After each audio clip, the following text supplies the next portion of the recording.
Why are you wearing all those bandages? Well, I'm dressed up for my movie watching party for The Mummy. The Mummy? What movie is that? Well, I'm watching the 2017 version with Tom Cruise. I heard that one was awful. Well, I don't care. I'm having this movie watching party anyway.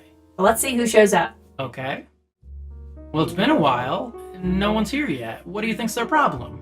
I think it's a bad movie. Yeah, well, I don't care. I'm watching it anyway. And you have to watch it with me.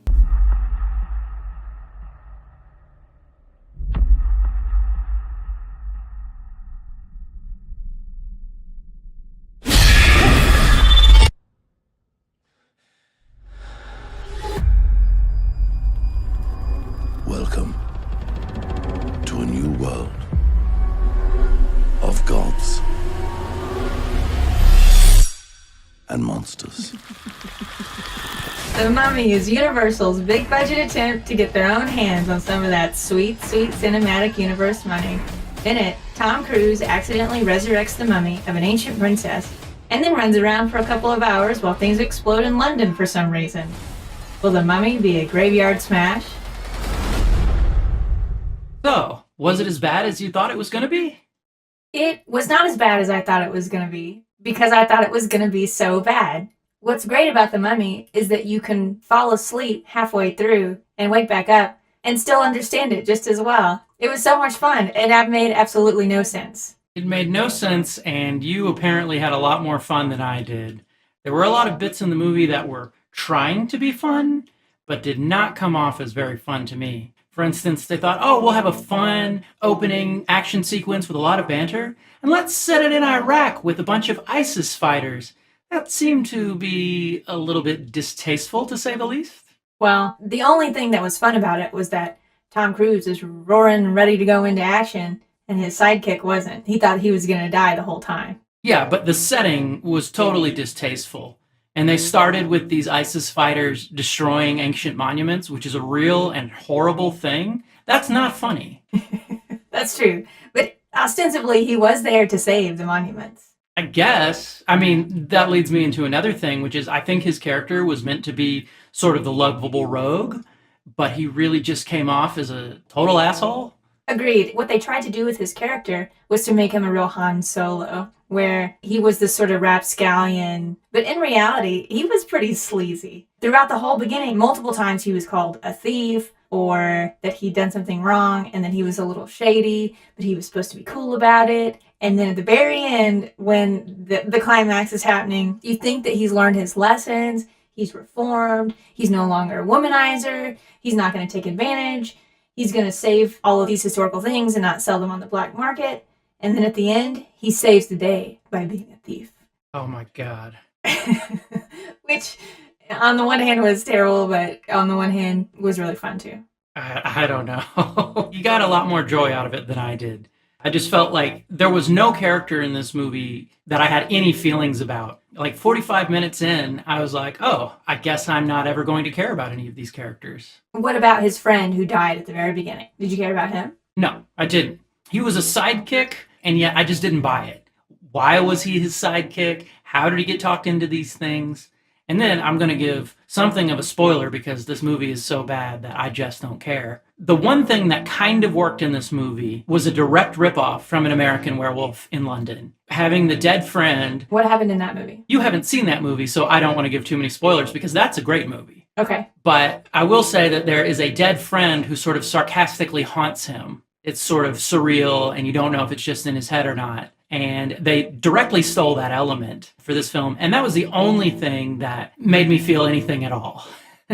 What about the female leads, the mummy herself? And we'll get into that in a moment. But what about the human, alive female lead? She seemed like she cared about her job in preserving these antiquities. And then there's a twist, and she actually works for the bad guy who's going to extinguish evil, but he doesn't care about what actually happens to the antiquities. It seems to me that you got a lot more of anyone caring about antiquities in this movie than I did. Everyone just destroyed antiquities willy-nilly.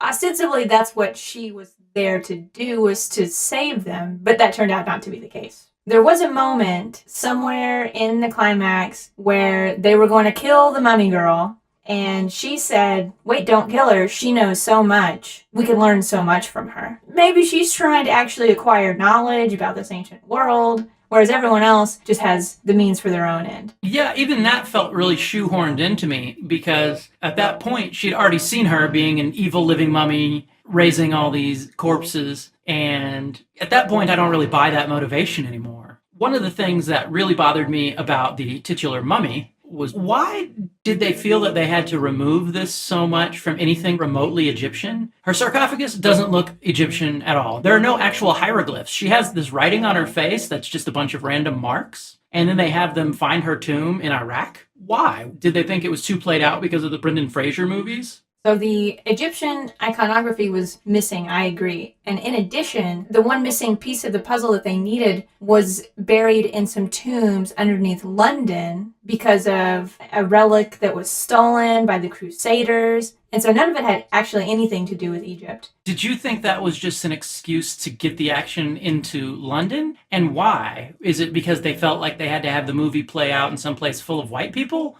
What other reason could that be? One of the things that I didn't think worked well for the movie was that they tried to make the mummy herself a horror villain, and they take a lot of tropes from horror movies. But then, during these scenes that are supposed to be really scary, there's all this humor and silly jokes. The tone just was back and forth, and I didn't really understand what emotions I, as a robot, was supposed to be feeling in that moment. Yeah, this movie had a major tone problem. It didn't know whether it wanted to be a horror or an action movie or a comedy. And I'm okay with hybrid movies, but they just didn't know what they were doing. And in so many scenes, I felt myself going, what am I supposed to be feeling here? Again and again, what was working in a scene, whether it be the tension of horror or the tension of action, would just be undercut by some lame joke that fell flat on its face. And so they made the mummy a lady mummy, of course. But they tried to do this weird, like, sexy mummy thing. I don't know. This movie definitely fails the Bechdel test. And the sexying up of the mummy it felt really confusing. Like half the movie, she's got part of her face rotted away. Weirded me out. She was a sexy corpse, I'll give her that. But, her initial motivation is that she's going to become queen. She's going to become the new god on Earth after her father passes. But then her father remarries and has a son, so she's not going to get that anymore. So then she goes to the dark side, and she asks the devil for help, and she makes these pacts. And then she becomes fake written on her face, and she gets double pupils. And I liked the initial motivation of that she really wanted this power, and that she was very strong, and she was a good warrior. But then when she comes back in modern times, she just tried to talk to people, denigrate people, suck the life out of people, and then reanimate their corpses. She didn't use her capabilities and her skills that she acquired when she was alive as a dead mummy. That goes to one of the things with all the sort of magical elements. There were no rules to the magic. It was just unclear what she could do, what her limits were. Everything was wrapped up in this magical dagger that had to have these two parts. Yeah, there's the stone part, and then there's the stabby part. Question marks. A lot of question marks. I was so confused, but I also didn't care enough to try to think too hard about it. I think you just have to not care, but enjoy the action. The action was really what was good about this movie. Was it? Well, not all the CGI action, but there was one scene when the plane's going down and the stuntmen, they have to roll around as the plane is twirling, and little things like that make the action fun and exciting and completely unrealistic, but still over the top. I don't know. I guess maybe those action sequences would have been better for me if I'd cared about the characters at all and cared whether or not they died, because I just didn't. There's the bigger question of this being the first movie in Universal's Dark Universe. It also seemed like so much of this movie was about setting up the Dark Universe and what they were going to do with it. I'm going to throw out the spoiler that Russell Crowe was Mr. Hyde of Dr. Jekyll and Mr. Hyde. No, he was Dr. Jekyll, and he's running some kind of institute to hunt monsters.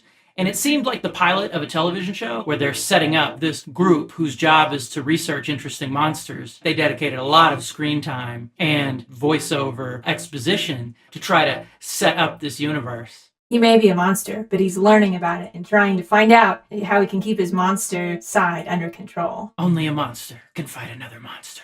Well, in conclusion, how do you feel and rate The Mummy? I give it one burning, screaming, stinking human. It was just terrible. I'm going to give it 2 burning humans. It wasn't very good, but I wasn't offended by it, and I even enjoyed parts of it.